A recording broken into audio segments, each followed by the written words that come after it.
মহাশিবরাত্রি উপলক্ষে কাঁথি শহরে ২১ নম্বর ওয়ার্ডে জলযাত্রী ও ব্রতীদের শুভেচ্ছা অভিনন্দন জানালেন কাউন্সিলর সন্দীপ জানা। রবিবার সন্ধ্যায় প্রায় সহস্রাধিক জলযাত্রীদের শোভাযাত্রার সামনে সাষ্টাঙ্গ প্রণাম করে স্বাগত জানিয়ে ফল ও ছাতুর শরবত নিজের হাতে পরিবেশন করেন। তারপর যাত্রীরা কাঠনালা শিবালয় মন্দিরে গিয়ে বাবার মাথায় জল ঢালেন। সন্দীপ জানা জানান, এই কর্মসূচি দ্বিতীয় বর্ষে পড়ল। এভাবে তিনি বছর বছর ওয়ার্ডবাসীর সহযোগিতা চালিয়ে যাবেন।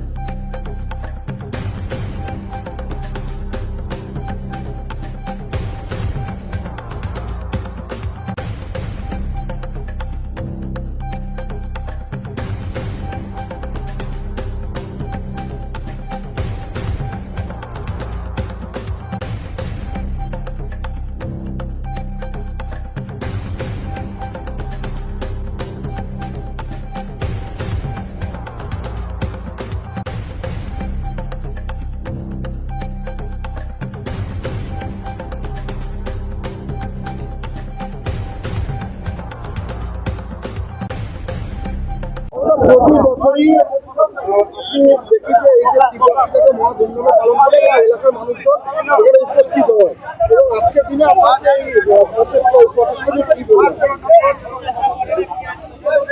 আমি 2022 সাল থেকে এই ওয়ার্ডের আমি কাউন্সিলর।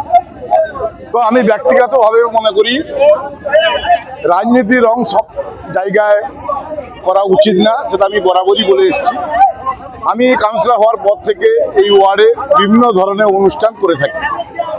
এখানে আমাদের অধিকাংশ আমার 21 নম্বর ওয়ার্ডে সনাতন ধর্মের মানুষের প্রায় 99% সনাতন ধর্ম মানুষের বসবাস আছে। এই ধরনের অনুষ্ঠান আগে হতো না।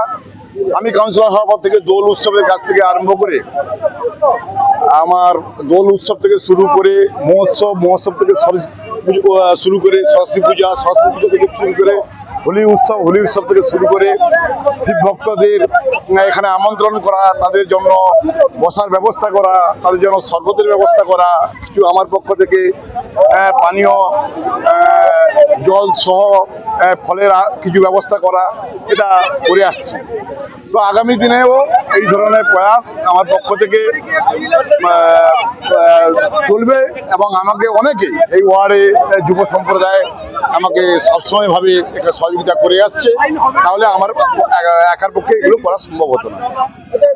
এবছর প্রথমত ব্রতী হয়েছে, বিশেষ করে দেখলাম ছোট ছোট ক্ষুদে ছেলে মেয়েদের দেখলাম শিবরাত্রি পালন করতে, কেমন লাগছে? মানে এটা তো খুব আনন্দের এবং উৎসাহ জিনিস। আর সবচেয়ে বড় কথা হচ্ছে ব্রতীর সংখ্যা দিনের পর দিন ব্রত এবং ব্রতীর সংখ্যা দিনের পর দিন বাড়ছে। প্রায় 1000 জনকে আমরা আজকে তাদেরকে আমন্ত্রণ করিয়েছি, এবং আপনারাও দেখতে পাচ্ছেন এই লোকের লোকান্য আমাদের পক্ষ থেকে এই ছোট প্রয়াস আগামী দিনেও চলবে।